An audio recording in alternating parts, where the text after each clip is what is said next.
Okay, eating on the road part 2, especially if you don't have a kitchen.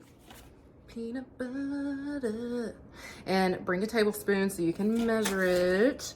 Okay, and I have these chicken cans. My only beef with these, with this chicken, is it has 2 grams of carbs, and meat doesn't have carbs, so I gotta figure that out. But if you can find some good canned chicken, then you can do, this is another meal idea, maybe dinner, the canned chicken, bring a can opener, these gluten-free ramen packs by Lotus Foods.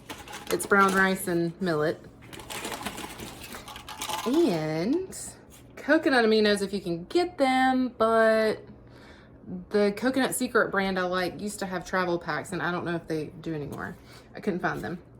So that'll be ramen, chicken. You could put a bag of mixed veggies if you have a little mini fridge. Get a frozen bag of mixed vegetables and aminos. I don't do soy.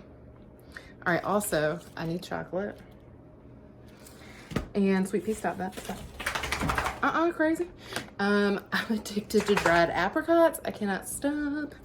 So that is it for my next round. If I want to sweeten anything, I do this stevia. It is just a straight stevia extract, not with a bunch of other crap in it. It should just say stevia leaf extract. That's all that should be in your stevia. Okay, that's it. Let me know if you have questions. Oh, if you don't like the oatmeal protein pack deal, you can bring a blender bottle and blend your protein packs. I say with coffee, like cold coffee, cold brew.